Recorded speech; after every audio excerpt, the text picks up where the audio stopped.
Sai Ram, everyone. Just to recollect what we discussed last week, most of our discussions were around the Ramayana, how the various qualities are needed in trying to unite with the Lord, the Jada and Chaitanya, or the Jada Chaitanya Rama, Sita Rama. We discussed a lot about the courage which is needed to overcome delusion. Courage signified by Hanuman. And I think participants brought out lots of good points, saying that ultimately for everything, whether it is courage or winning over the moha, the name of the Lord is very important, and that's what builds the bridge across the moha, and that's what helps courage also cross the moham, which is needed so that we can overcome the rajas and tamas, and we can do the coronation of the sattva guna, which is signified by Vibhishana, and only then the Jada and the Chaitanya come together, and the coronation takes place. So I think that's roughly which I recollect. I will pause here. If anyone would like to add anything or recollect anything, we will listen. Otherwise, we will move on. Saira.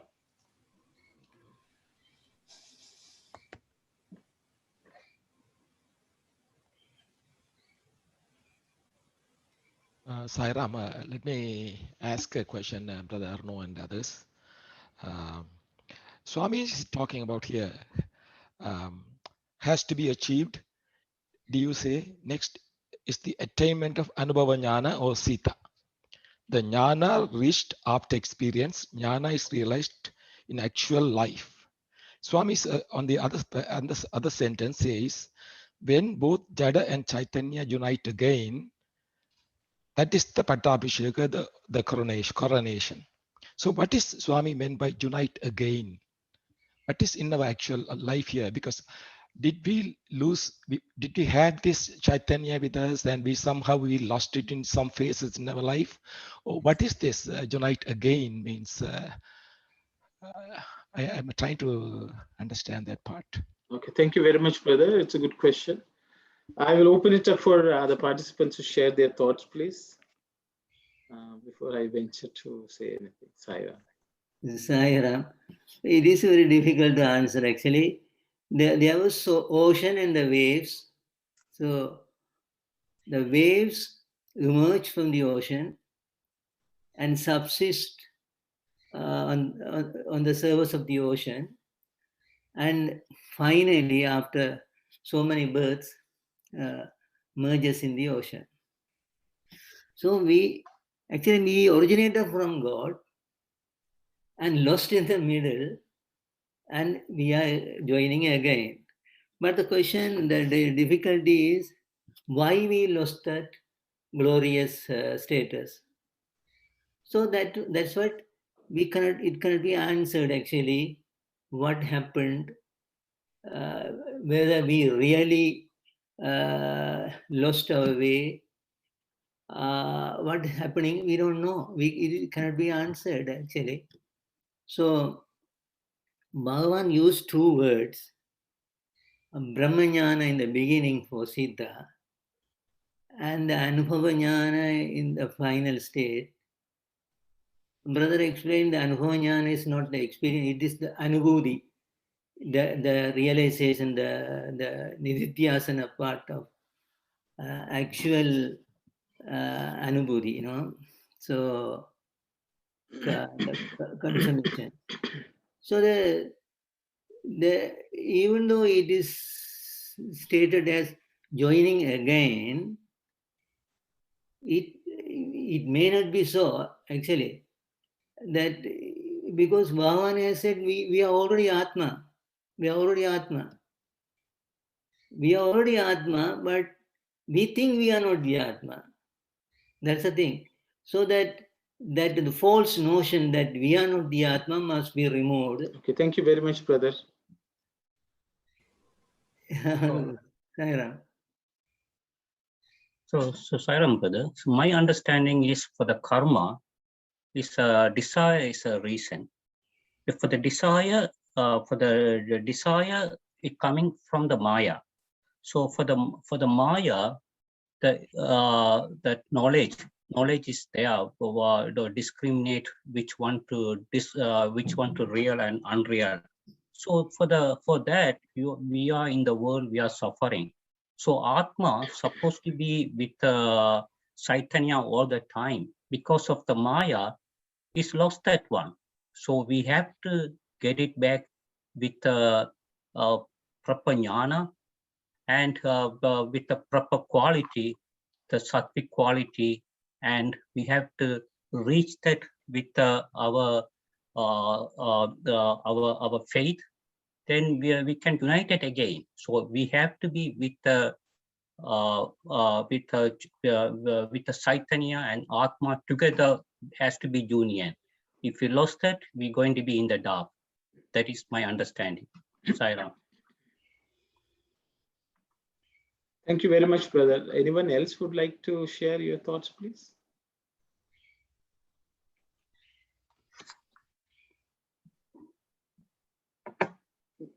So I will maybe I will attempt to say, there is in one of the discourses, Swami talks about how the Jiva and the Paramatma come and go and come and unite. What Swami says is, if you take a look at a clock, the minute hand actually keeps on moving, whereas the hour hand moves very, very slowly, almost imperceptibly, but it moves. So the Paramatman, he says, is like the hour hand, but the Jivatma or the devotee is like the minute hand. So what happens is, it's only once in an hour that they come together. So as long as we live in this world, the minute hand will move away and then it will come back and join the hour hand only once in a while. That is the way normally most devotees are. Even though they have the jnana, the world takes them away and they don't come and unite. And that is what was signified by Sita and Rama. Because she came, she left, she came, she left, like things like that. So this is what happens to all human beings. So the spiritual aspirant tries to find a way not to leave the Lord. Once you come and once, and that happens when the clock turns off. Then it realizes there's no real need for me to go around and come back again. So that is the way the world actually, everything emanates from the Lord and goes back to the Lord. But the day we decide that, this is of no use, then we emerged. So this is what was signified by Sita, because Sita was joined with Rama. She was somewhere. Rama went and married, and she wanted someone like Rama, so she married. But even though she was married, then she looked at golden deer and she wanted to go with the Rama she was even willing to go to the forest with Rama. To that extent she was. But one desire, for a golden deer took her away. And that separation again brings back. So it's basically reflects that when we look out, when we forget the Lord and are distracted by, we are prone to living. It's the same thing, I think, in our own daily life. When we forget, we will leave. We are leaving the Lord. Again, maybe when we come back to, morning once or evening once, we'll unite with the Lord, or maybe once in a while we remember and maybe unite. But Swami says that has to be continuous. And that continuity happens only when you have what's called Anubhava Jnana. You may know that the Lord is, Swami is God and all that, but until that, he is everywhere. But until that thought of him becomes one, Ananya, Swami always says, without any other thought. Only then you are united, and that gives you, that comes only with Anubhava Jnana, which is, for reality, it's permanently etched in our heart that absolutely we are not going to let go. That's my understanding, and Swami has spoken about it in a few discourses which I have listened. So I thought I would just share that, Saira. Thank you, brothers. I like that. Thank you so much, Saira.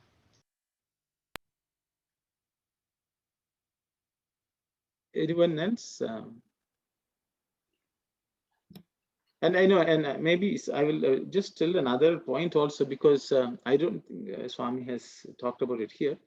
See, at the end of the journey, later on, Rama sent Sita away. People can ask, oh, how come Rama sent Sita away? See, the one is for the Sita to leave. The second one is Rama sending her away. What that signifies is what Rama sent away was physical body.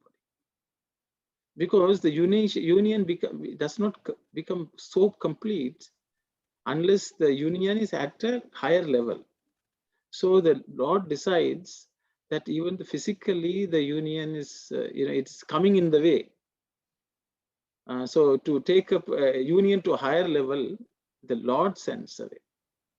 And so Sita had to go away. So people can say, why did Rama send her away? But even though the worldly situation required, actually the union became much more firmer. And actually then people can say Sita went and merged in the earth, which is basically what belongs to the earth went back to the earth. The principle of Sita actually was united with Rama. So those are also some things which Swami has talked about. So I thought I'll stop here. Sorry.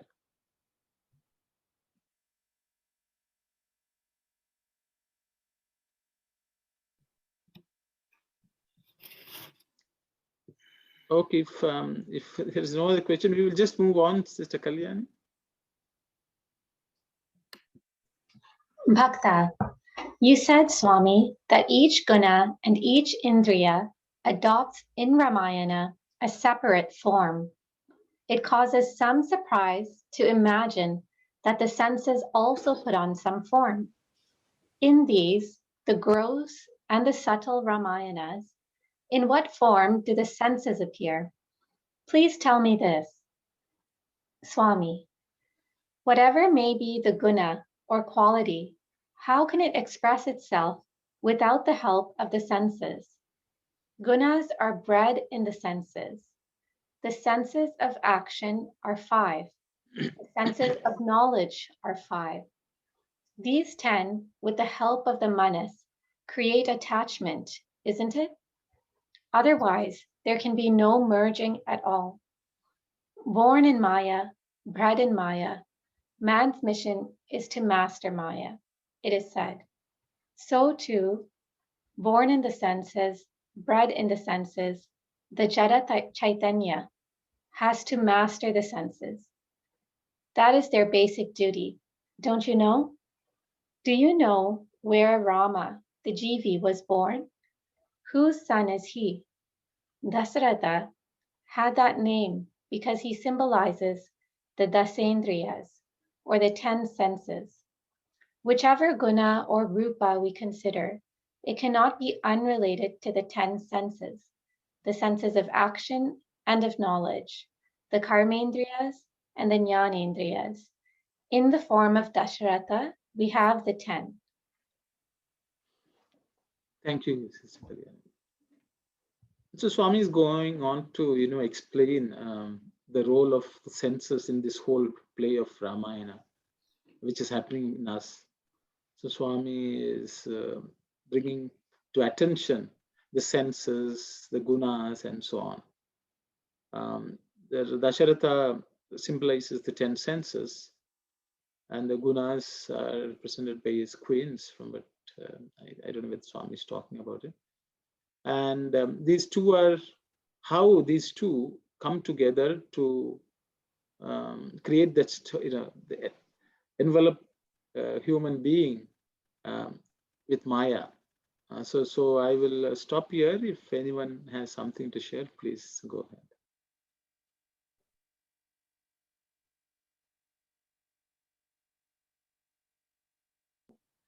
Sairam Uncle, I think there was an error where it says these 10 with the help of the manas reach Atman, isn't it? Instead of create attachment. I think we had discussed that. Yes. Sorry. Thank you. Thanks for pointing out.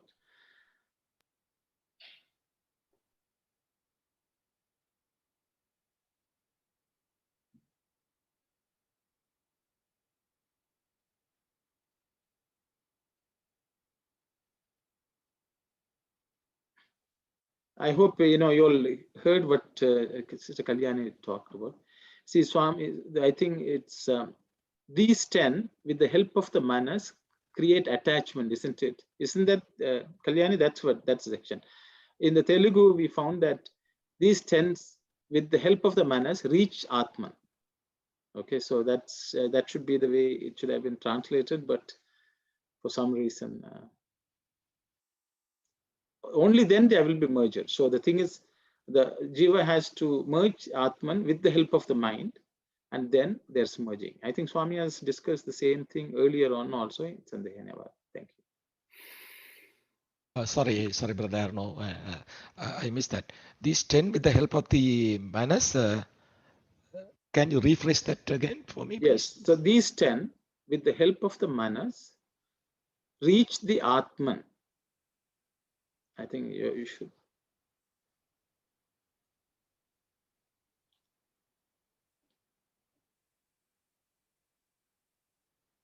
Thank you.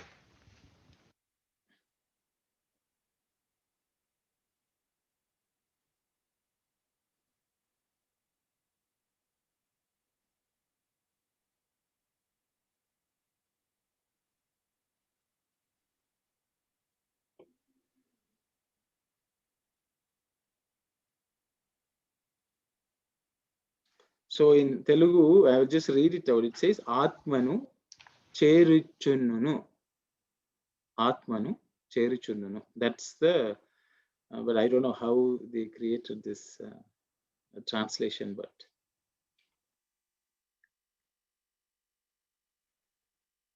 I don't know.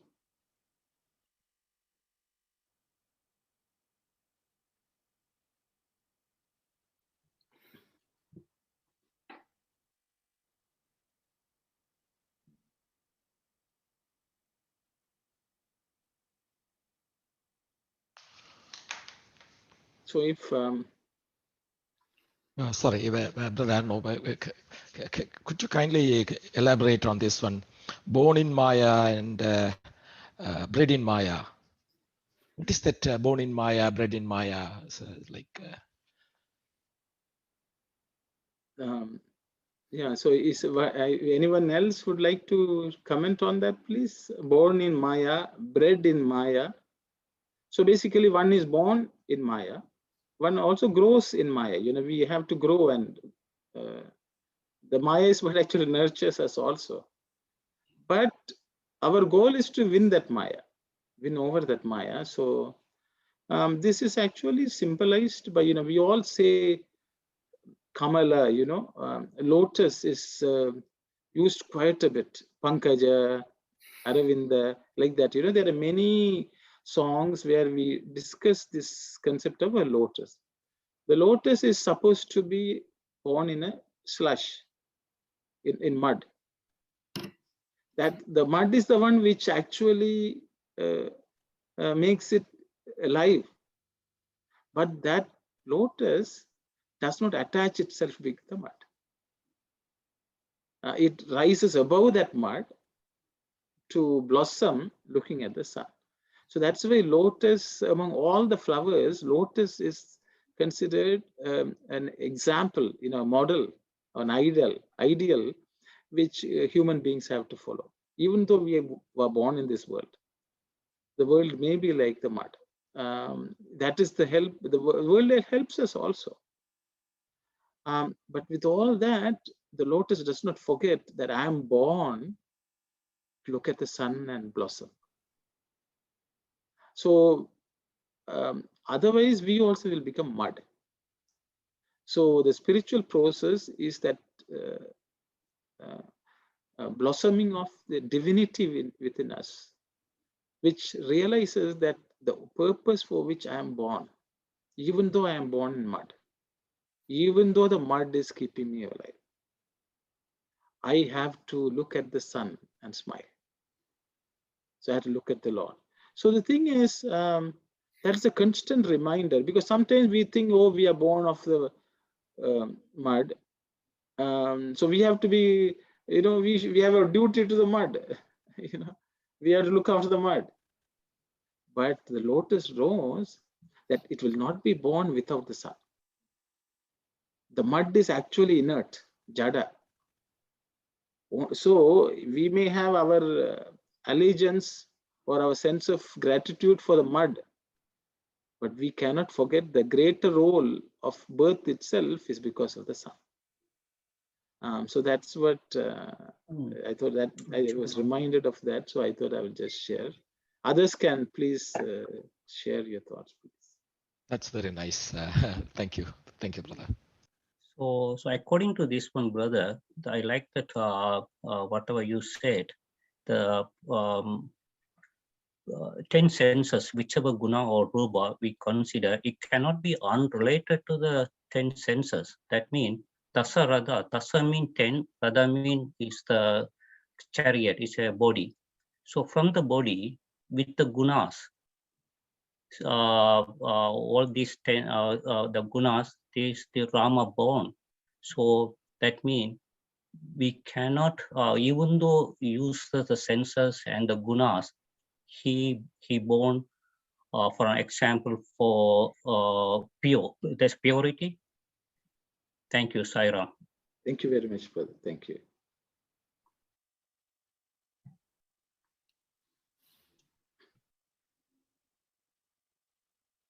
I remember maybe everybody knows that Buddhist senses of knowledge, senses of action I understand, but Buddhist senses of knowledge.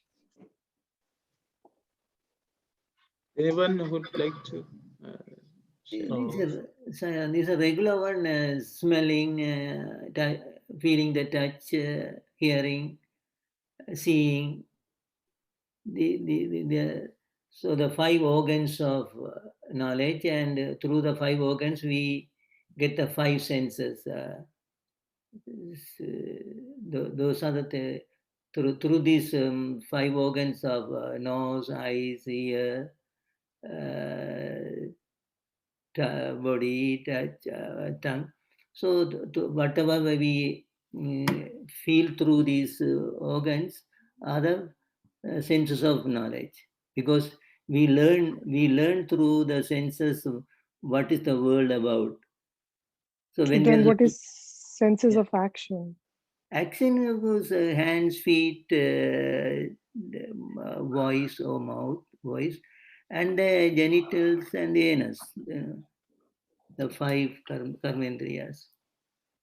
Oh, I was interpreting differently. I was thinking senses, then those senses are used for actions and knowledge. Yeah. Okay. Okay, I was interpreting differently. So yeah, thank you.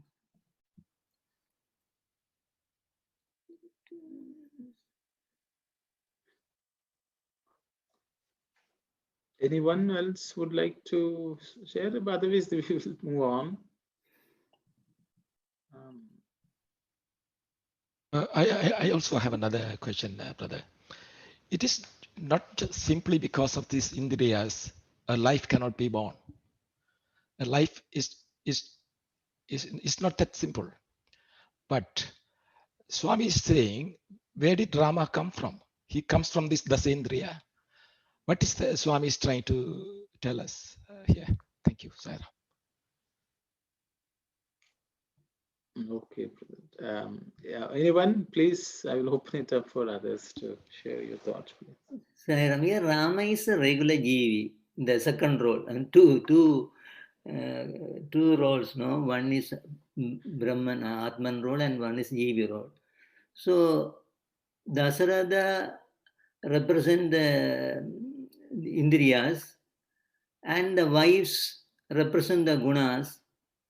So, when the Indriyas merge with Gunas, the result is a Jivi. So the Rama as a individual born of Dasarada and Kausalya. So Kausalya. So the product of Jivi is a product of both Indriyas and Gunas, Sattva, Rajas, Tamas, Gunas.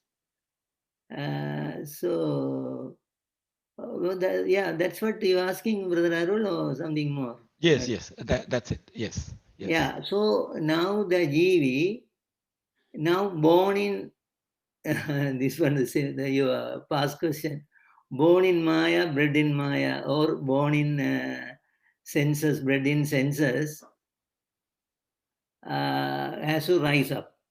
But here the Jada Chaitanya is brought an example here. Jada Chaitanya is Sita actually here. So whatever it is, whoever it is, whether it is Sita or Rama, as an individual, has to rise above these senses and attain to the real hood, real Atmanhood.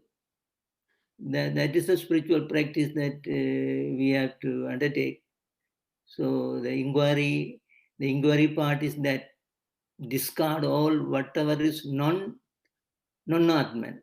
Baba has been saying this in the volumes. If we can read the Sathya Sai Speaks, and we see Bhavan is saying this again and again in a contextual manner without showing a big philosophy like part and parcel of the regular speech.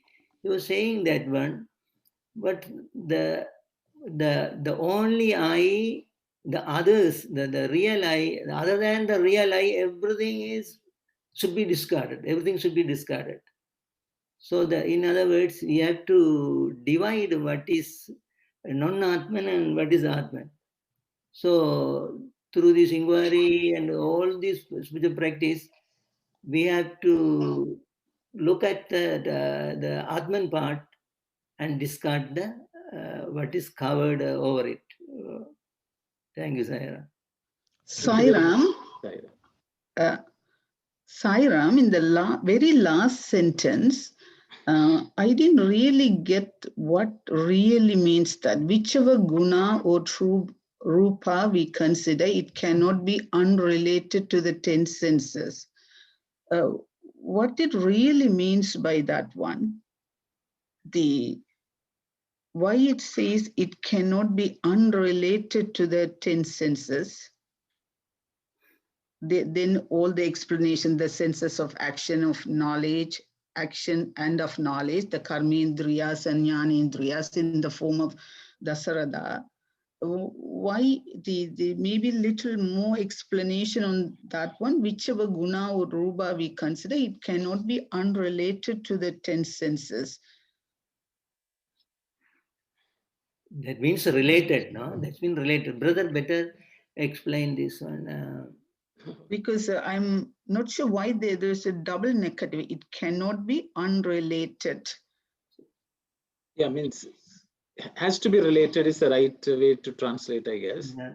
Because Swami says, Avi Dashendriya Sambandhamu Leka Undav. Because Swami, that's the way they cannot exist without the relationship with the senses. So what Swami says is the gunas, for the gunas in us to be able to function, they need the indriyas. And the indriyas are also functioning only because of the gunas. So they always coexist together. You cannot pull them apart and say they exist independent of each other. The guna exists only because of the senses. The senses function only because of the gunas. That's the way we are all. We are all a product of the gunas and senses. Even the physical body is also a product of that. Even our mental state is also a product of that. And Swami says the jivi, which is actually the Atman, which is attached to both the body and the mind, is a product of that. So we cannot exist. And the jivi also is not born without the senses or the gunas being there. The existence of jivi, yeah. So that's what I hope. I don't know whether I'm. Yeah. So it is really interrelated. It cannot be exist apart, separate. Yeah. Okay. Thank you so much. Saira, my understanding also, I'm just adding to that, the Dasendriyas symbolized by Dasaratha, and Dasaratha is as the 10 the 10 senses, like 10 yantriyas. Then from Dasaratha, Rama is born, right? So that shows Rama is the Paramatma, and so without the senses, they master those things. You cannot realize the Atma. That kind of like that. I understand like that too. Thank you, Sai. Thank you, sister. Anyone else would like to comment?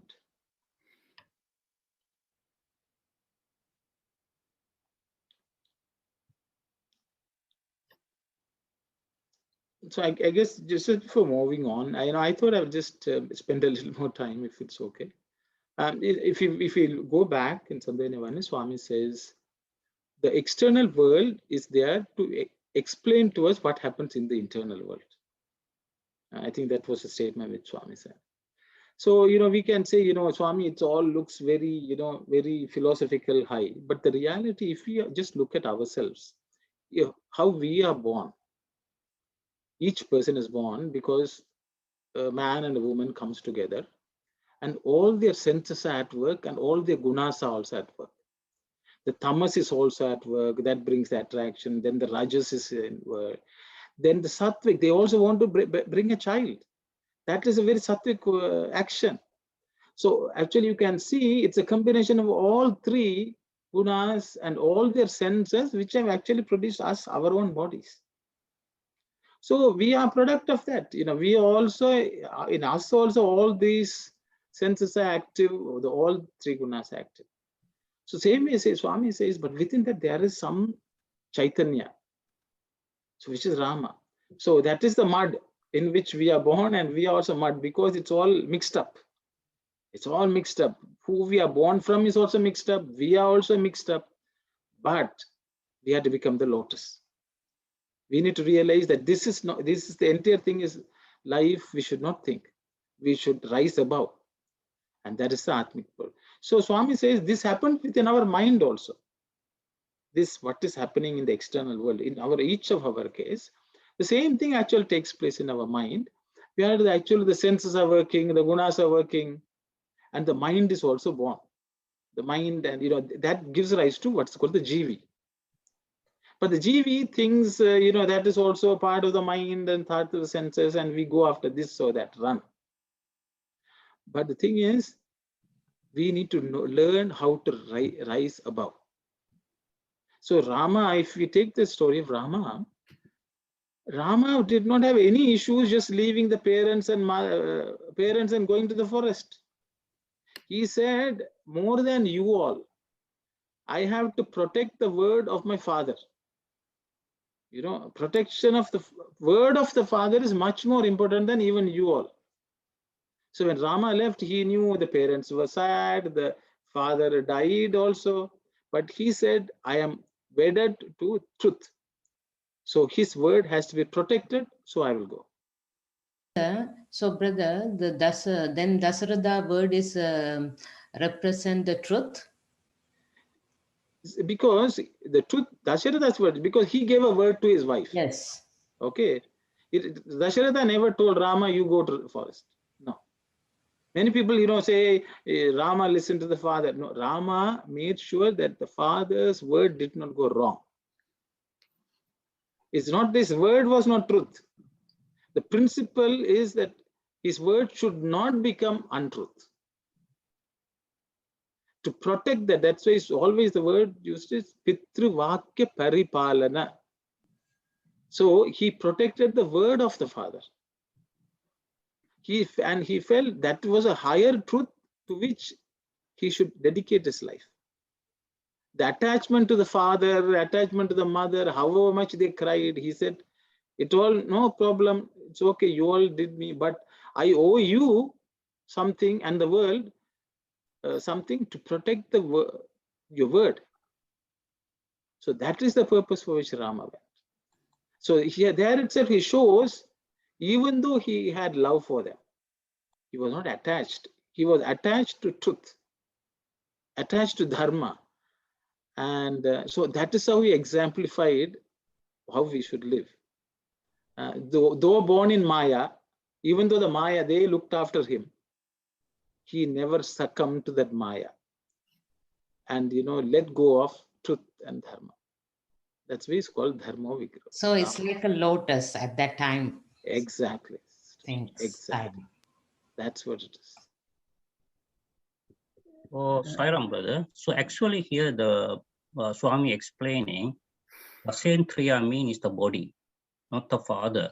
So at the big and she has three wife too, all three qualities. Swami nicely explaining. With the three qualities, look at the production, 4 kids.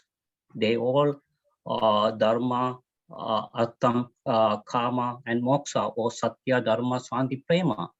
So the production is supposed to be good. You have to attain the quality in order to achieve that level. So whatever the quality you have to come through that, whatever brother said, that 10, with the 10 instrument, the body, and that the 10 jnanendriyas and indriyas. So you, even though you're born with that one, you have to attain these 4 qualities. Thank you, Sairam. Thank you, brother. Thank you. Brother, Sairam, Yes. brother. So the participant Kumar Sami is asking a question here. So I would like to explain that one. So in reality, Rama and his brothers born out of the payasam. Then how can we say that they born out of Indriyas? The 2 things we can say. First thing, here of course, Bhagavan is not referring to Rama here. He is referring to the general people like you and I. That's why he says here, man, it is said, man, born in Maya, bred in Maya, man's mission is to master Maya. And also, it is said, so to born in the senses, bred in the senses, the Jada Chaitanya has to master the senses. So that he is not directly referring to the Rama or Sita or brothers. So general is an example, is giving general understanding for our common GV like me and like me is born out of this combination of these two. And also, in other than that, if we take the real story of the Ramayana, the payasam, okay, it came out of the Yaga, the Homa, Yaga, Yakna. But that was consumed by these 3 queens, and the payasam is in their stomach, in the womb. Whatever it is, in their, not womb or whatever it is, okay. So now it is mixing with that, getting the blood and everything from the mothers, and the children are growing. So in whatever, even in the 3 ladies, the 3 queens, both aspect is there. Indriyas are there, qualities are there. So whatever it is, the product comes as a human being.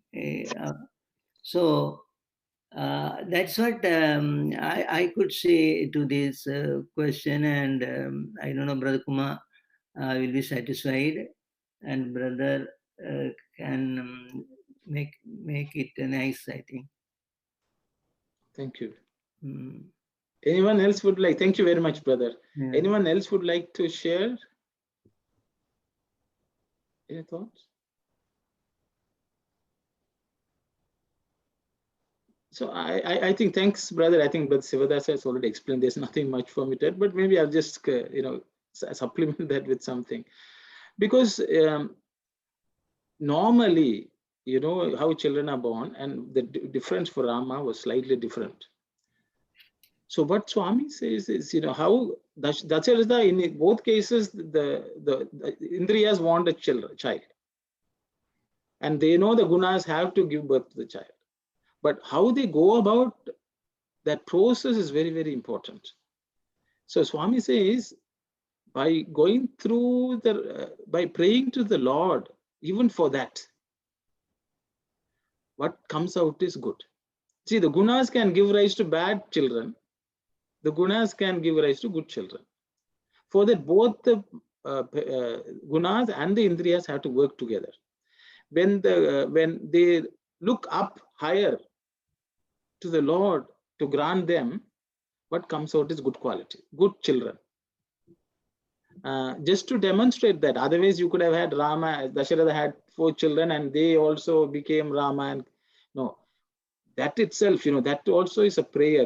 They had to get some rishi, who came and he did pujas and penance, and through that process, what was received were the children. So actually, if you can, it's the same thing. If you look at Mahabharata also, Pandu's children are not his, people can say. They were also born through prayer. In both the epics, you can imagine the good people come only through prayer. The good children come through prayer. So the same way in our own mind, by reaching out to the Lord, what comes out, the GV which comes out, will be like Rama. So that is why it is very, very important. That is why even in Christianity, the concept of immaculate conception was brought up, because there is a divine element. So that is why, they are very, but the thing is, this has already been explained in the Itihasas, Ramayana and Mahabharata. It is to let us know that if you through the senses and the worldly way, then what is born is mud, not lotus. By reaching out to the sun, what is born?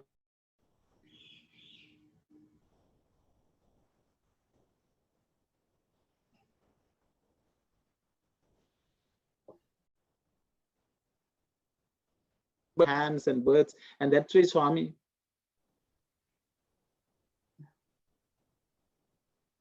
Hello, can you hear? Oh, I see my internet is acting up a bit. Sorry. Yeah. So Swami is trying to explain that also, how the senses have to be used, how the gunas have to be used. So with the gunas which we have, there is a positive side of Sattva Guna, there is positive side of Raja Guna, the positive side of Tamas Guna. So always divinize everything. Divinize everything, and then what comes out is good. That's what I understand. I hope I didn't just go off.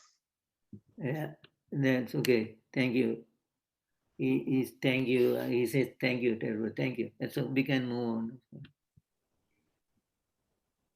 Sorry, this might be just like a silly question, but when Swami says whichever guna or rupa we consider, it cannot be unrelated to the 10 senses. So if we consider a rupa of something inert, like a stone or a rock, even there, like how is that related to the 10 senses? Thank you. Anyone else would like to comment on, so she's asking, if you take a stone, an inert material, where are the senses? I think am I right, sister? Yes. No, Sairam. The rupa is We had earlier some connection to this word Rupa. The Guna and Rupa go together. So they go together. It is not an inert matter like stone. So we always see the words together in some other places. Brother. So I will try something. Yeah. See, even if you take a stone, even if it's a sand particle, does it have a form? Can you see it? You can see it. And maybe you can say the sand is unable to see. But the thing is, unless that quality is there in it, you will not be able to see. See, the thing is the senses, senses are after all made of the 5 elements, even our own senses. It is just a manifestation. If that does not have form, you will not be able to see the form. That's the way Vedanta looks at everything. If you are able to see a tree, see, many people say, science says, how do you see something? It will say the sunlight falls on something, and then that light reflects and it falls on your eyes, and then you see. Vedanta looks at it slightly differently. Then they will say, okay, if the sunlight is falling on a tree and it's falling on an eye, why is a blind person not able to see? Okay, the blind person is not able to see because there is something within it. It has to go out and come back in. Okay, so that people will say, oh, the nerves are not connected, but that nerve energy also goes out and comes. So there is a subtle form of that. So in this world, everything is possessed of these qualities, indriyas, maybe not the way we understand it.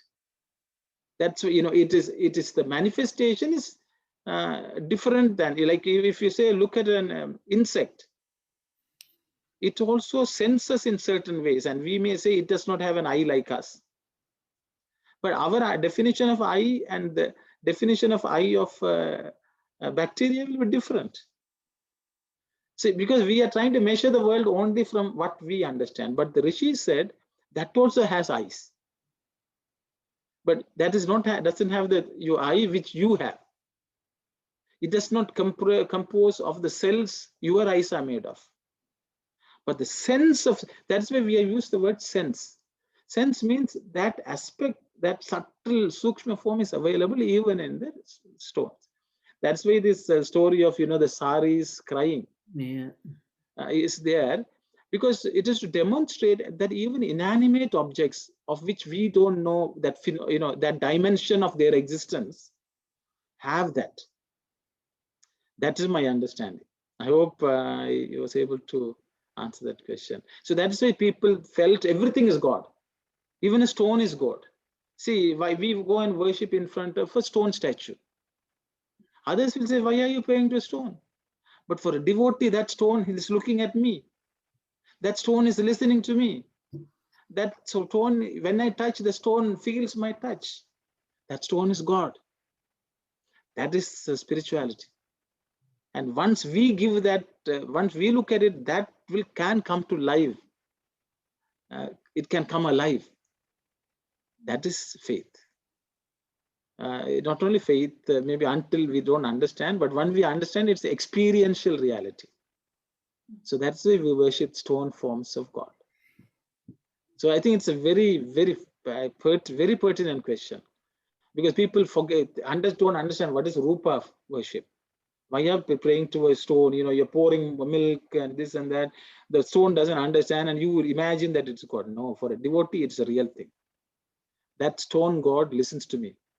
That stone God is looking at me. So sorry about it. I hope. So I don't know. You said it's a silly question. Actually, it's the most sublime question. Once we understand it, the way we pray will completely change. Sorry. Thank you, brother. And also, you referred in one of the study circles about the Jada Chaitanya, because Jadam is also Chaitanya. So, but not to that degree of the real, but dormant or what? Yeah. Yeah. Yes. So that's what Siddha is referred to as Jada Chaitanya. Exactly. Baba has said in some other places also that all are Chaitanya. Everything we see is Chaitanya. Only that there's some degree of something that we don't usually understand, that the vibration. Vibration. Yeah, that's why jnana is considered drishti. When you have knowledge, that gives you an eyesight which the worldly sight does not give. That's called jnana drishti. In the jnana drishti, everything is alive, and you will be able to see that. The difference is when you're ignorant, we are blind as far as that sense is concerned. The jnana drishti is concerned, we are blind. So the person who has that developed that eye, that seeing the Lord everywhere, he will be able to see everything in this world as alive. And that's what Swami says. Thank you. Thank you.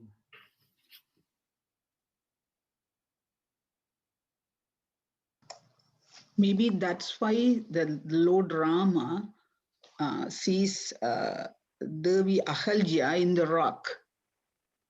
Yeah, now it makes sense with all these explanations. Thank you, Saira. The touch of the Lord can make something completely a person. Yes, very nice.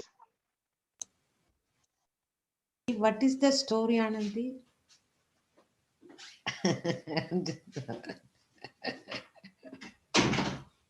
Brother Aruna will tell that story. That's the Ahalya, Devi Ahalya Rama, when he touched the rock, it came as a lady. That is the one of the rishis, Bhattini. Maybe Brother Sivadas, he can elaborate nicely. I think, is it Gautama or brother? Yes, Gautama. Okay. Gautama's wife was Ahalya, but she was cursed by the rishi due to some error. Indra. Indra. The Lord Indra came one day, Yeah, that's a bad story. So whatever it is, she was cursed to a stone. At that time, she begged her husband, the rishi, can I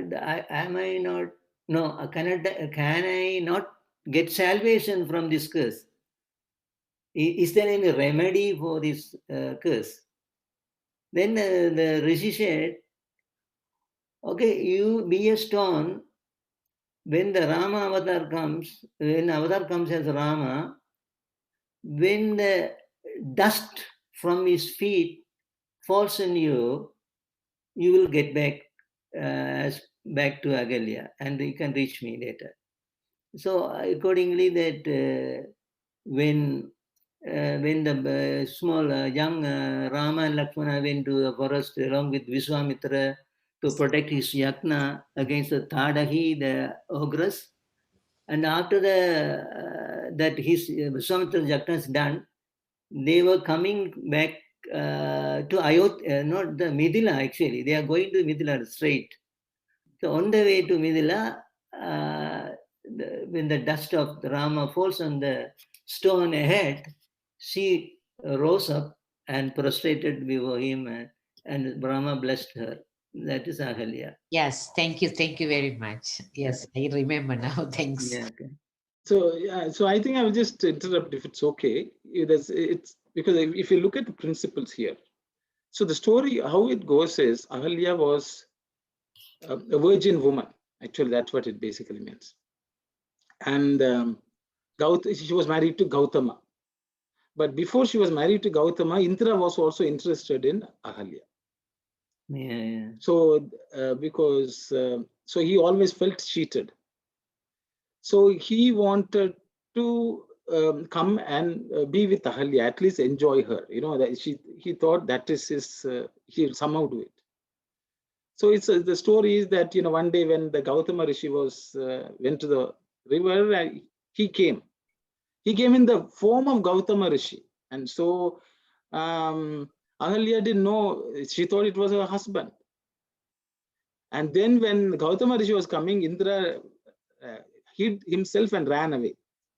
And Gautama realized, and then he cursed Indra and he cursed Ahalya. This is the story.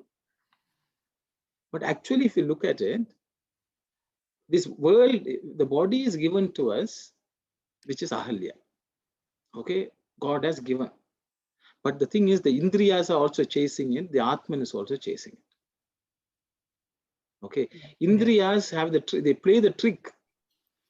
Indriya doesn't nothing but Indriyas. Yeah. So what happens, once the Indriyas come in contact with it, you become inert, Jada. What is the way you come out of it? The Lord has to touch.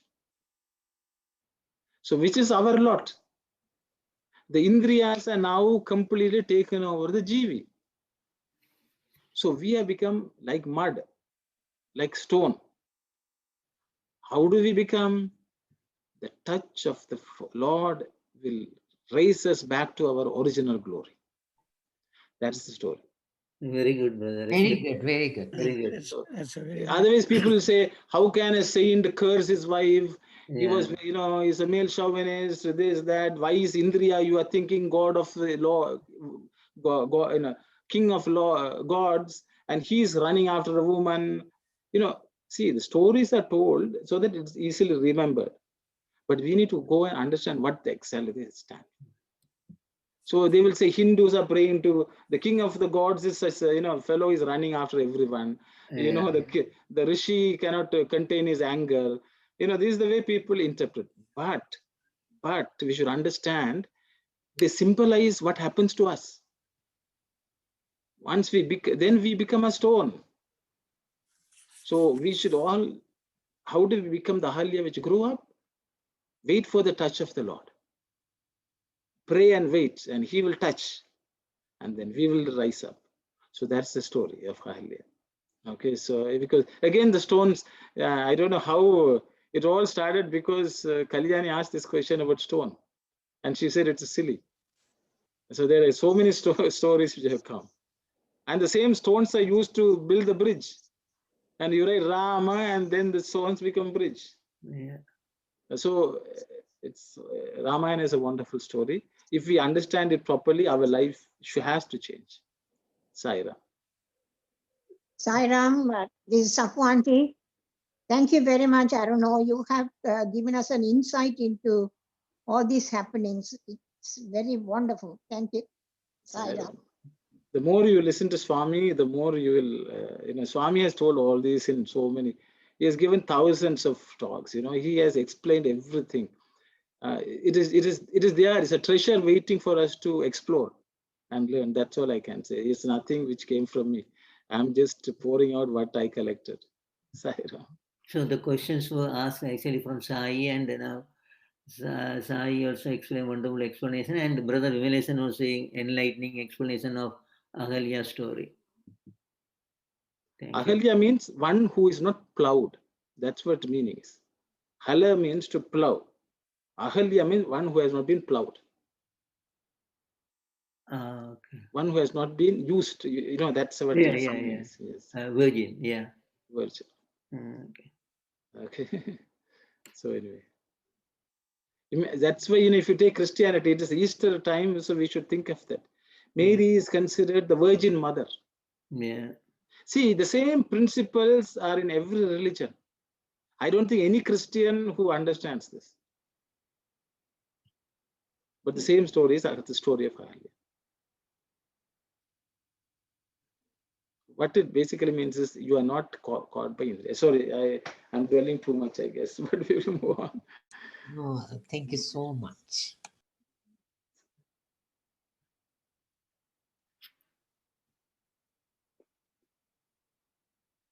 We should thank Swami for coming and enlightening us, making us understand even the unity. Unfortunately, just the way we don't understand our religions, Christians also don't understand their religions and stories properly. Sai Ram.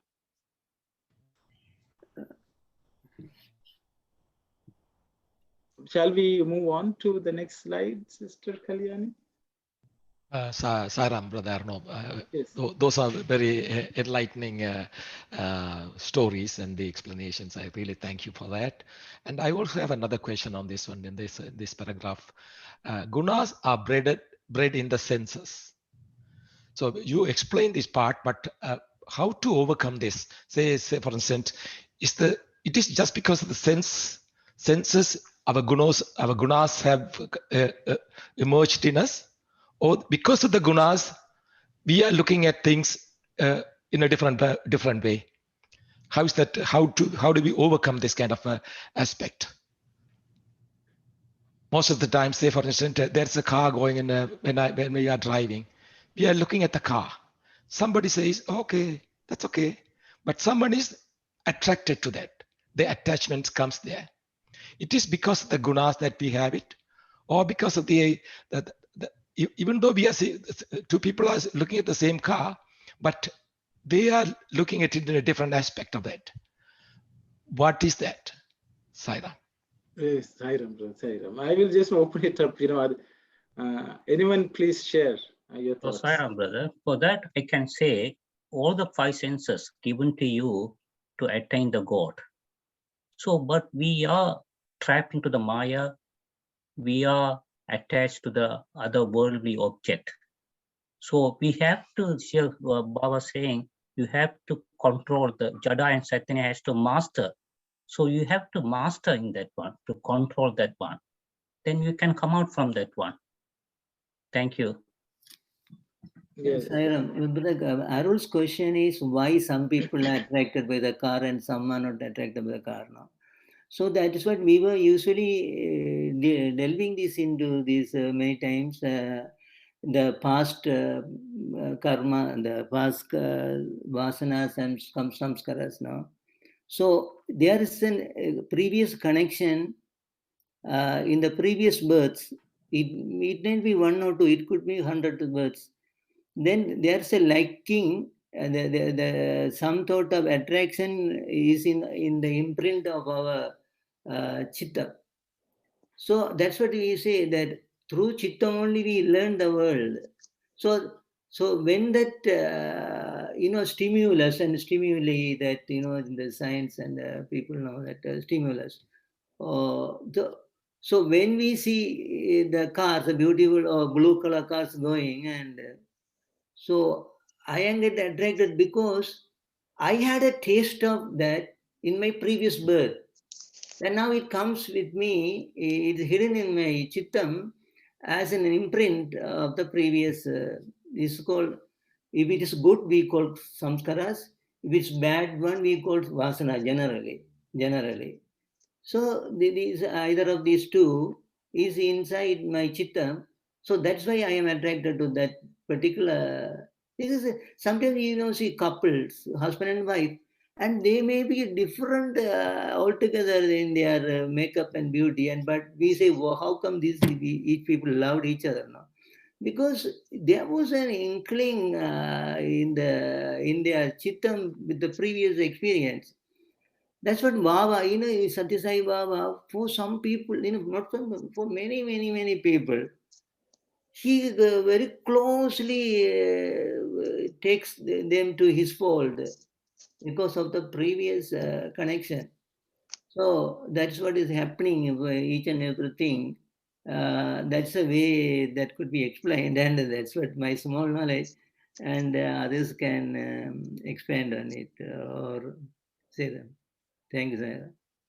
Thank you very much, brother. Anyone else would like to share your thoughts, please? Sairam, brother, before it was explained clearly that these gunas are embedded with the Jantriyas. So we are coming from that, and we have to be like a lotus without attracting towards other things.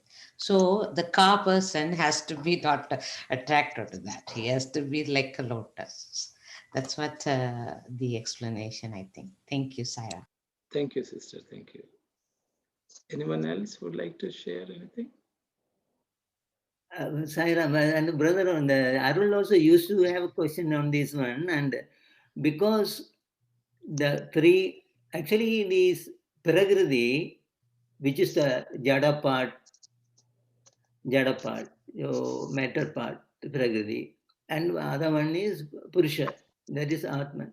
So the Prakriti has these three forces, Sattva, Rajas, Tamas.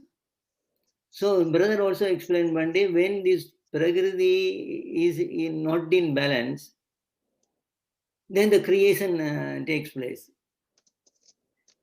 So creation takes place, and through the Prakriti, the other things are all the senses and whatever that we call it, whatever it is, comes from Prakriti only. So it is a permutation combination of these three gunas, whatever we see.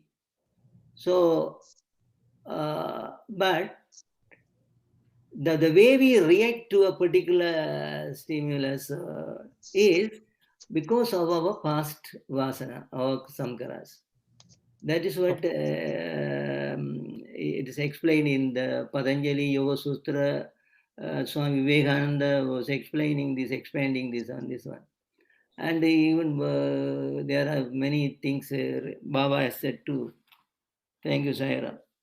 So, Sairam, brother, even though if we have past vasana and everything, when we study Atmik Vidya, if we follow that, what is the Viveka and what is the Vairagya, then you are not going to be trapped into that one. So we cannot, in my opinion, we cannot say this is my past karma, past thing. We have to overcome that one. Whatever we studied, we have to implement that one. Then you are not going to affected by this one. Otherwise, if we get one desire, if once you achieve that one, you want the other one. So you're going to be drawn into that one. This is my understanding. Thank you, Saira. Thank you very much. Sairam, I also thought slightly different. It goes along with Brother Thasan's view. We could bring the vasanas or in the past karmas into our birth to reflect those into our likes and dislikes. But still, whatever the parents or the the gurus teaches us into a right path, that also should they direct us in a proper path. Maybe we cannot blame everything into our vasanas or past karmas. We also should overcome those with the prayer and all the techniques we have learned and move forward into. And also in my thought in that today's discussion, in order to raise the lotus from the mud, the sunlight should come in. If there is no sunlight, comes into that lotus flower, it never be bloomed. It would wait for the sunlight. Similarly, in order to transform the rock, the Lord's touches should happen. So I would say, the prayer and the Lord's, anugraha with us should also be there in order to give us the the proper path or the proper elevation. That's my humble opinion. I would reject the fully the vasanas theory. And also in my mind, even though if we really try, but the sunlight to the lotus and the Lord's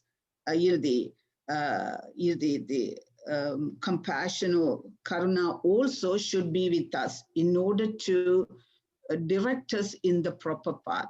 Thank you, Sairam.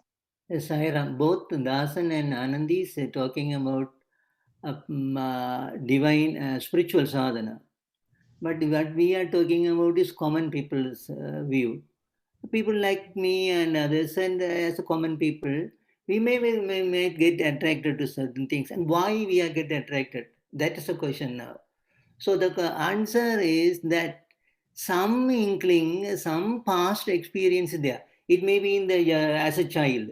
As a child, I might have been playing with a small toy car which is blue, for example. And when I see a blue car on the road, I have a just tendency to look at it. So it is inevitable. So the ideal is one thing and practical is one thing. So the Arul's question is practical question. Why I am attracted to that person or this person? Why I am attracted to Sathya Sai Baba? There are so many other gurus currently. Why we were attracted to Sathya Sai Baba? There is a connection. There is a connection between him and us through births and births before. So that's Baba is saying that we are not connected to in this birth. We are connected from time immemorial. That's what you are coming to me now when the avatar comes. So that is one is practical part, is the ideal part. Ideal part is I agree, totally agree. Let us not believe in any vasanas or sankaras. Forget about that. Think of God, spiritual sadhana, elevate ourselves, true understanding our true reality. That's it, merge. That's it. That's the practical. That's the part that we have to do. Thank you, Sayara. Brother, in addition to that, we are born in Maya. So, as we have Swami explained before, we have to grow out of it as a lotus and don't attract to everything, right? Control. So, this is the thing I think for Brother Arul's questions. Thanks, Saira. Thank you. Thank you. This is Saku Auntie. Sri Sai Baba advises one of his devotee saying that that our mind is fickle by nature and the senses also can become restless. Only way you can overcome by slow and gradual practice, restlessness can be conquered. We should not be swayed by the senses, but they cannot be completely controlled. We should curb them rightly and properly according to the need of the occasion. Thank you. This is Sri Sai's advice. Thank you very much, Auntie. I accept with Sivadas' argument that he was saying about that vasanas and that karmas, that until we reach that which way is to God's way, that spiritual way, we don't know what's happening there. Then, for example, that we know everything, that we are learned people. We know what is good and what is bad. Sometimes without our knowledge is something happening. For example, we get into marriage life. We get a partner. Sometimes we are thinking there's a right partner, but this is decided by God. Another one, the teacher. Also that same thing. We don't know what kind of teacher we are getting there. That is deciding our future. This is my opinion, that it's not in our hand. That's something else. Above us is doing everything. Thank you, Saira. Thank you very much, brother. I'm not sure if Brother Arul is okay with all the inputs. Yeah, I agree with that, because that is because of the interconnections with the gunas and the senses. What I am trying to understand is, okay, senses are feeding into the gunas and the gunas are feeding back into the senses. So the man is more and more getting into this sort of life, into the ridiculous life that I am leading, or whoever is undergoing sort of challenges. But those explanations are really very worthwhile. And I understand that part. Thank you so much. I appreciate that. Thank you very much, brother. I think there's a comment from, I think, one sister saying that we have to inquire into the root of the cause, and through that we can overcome desires. I thought I will just add, everyone listening to everyone, something just sprung up in my head. See, the pandemic is a very good, it tells us, how to deal with the disease. If you think attraction, the world attraction is a disease, the pandemic is a good example. So what they did was, this disease is spreading everywhere. They locked down everything. So, you can't go out. Everyone has to stay home. That's like sealing on desires, sense control. Sense control only works to some extent. So it can, you can keep the spread of disease to a great, each person can be safe. So I think sense control is something which Swami has advised, or sealing on desires. So that is a way we can at least use that as a tool.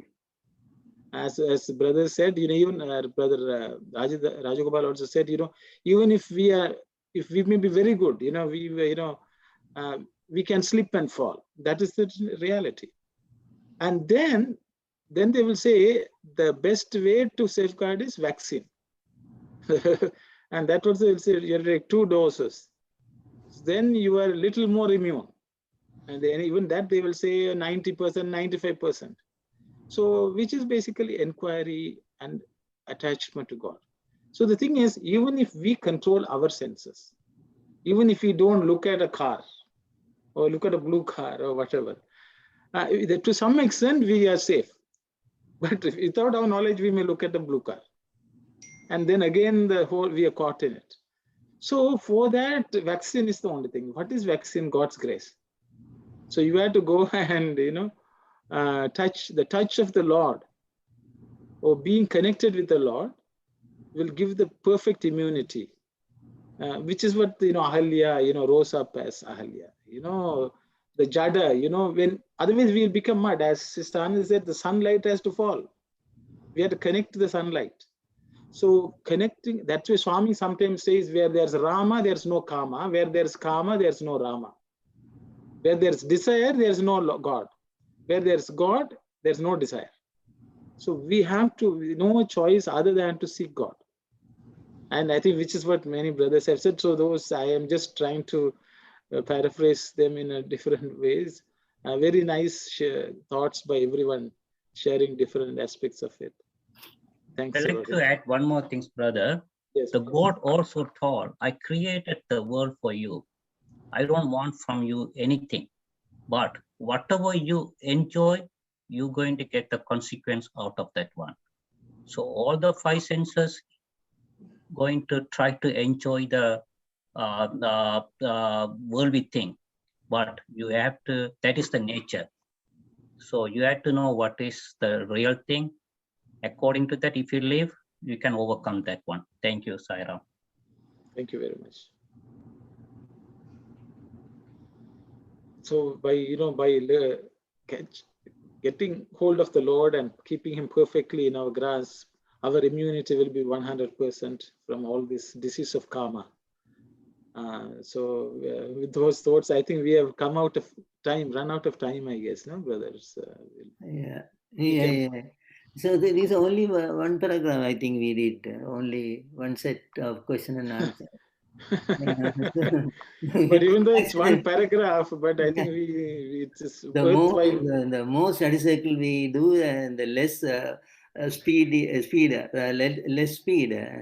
we move actually. In the beginning, it was more pages, more chapters were covered, and now everybody is alert and vigilant, and so let us go like this at least. So, please, Kalyani, can you please bring that slide 1? So this is again about the sensory class.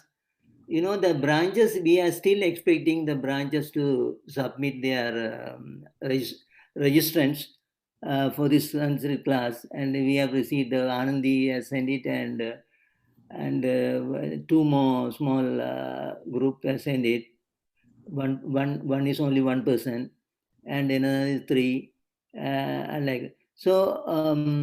The thing is that we gave the deadline as April 10th for centers. Let them send it to us and see. But for the people who are not in this region too, they can apply, they can send an email region to saispiritual@gmail.com with the following information, or at least send an email. Even the people abroad, in Tamil Study Circle, I think two people, and from one person from Australia and one person from, two people from England, UK. And the English study circle, there are Manitoba people like that. So whatever it is, this information on the screen is for people who are not in region 2, but in other regions or abroad. So I will explain this in the Tamil study circle as well. So if the time is fitting for them, they can very well join. So the time is, of course, Saturday morning 9 to 10:30. And the start to, it's going to start on May 22nd. And we are still exploring. Okay.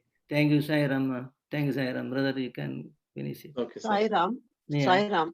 Yeah. You know, the email comes, we individually applied. I don't know, the sender has to send the whole list to you, then it's easy for you. But in our center, people are applying individually with the email, single email. Then I think the spiritual coordinator or somebody has to make a list and send it to you. It's easy for you.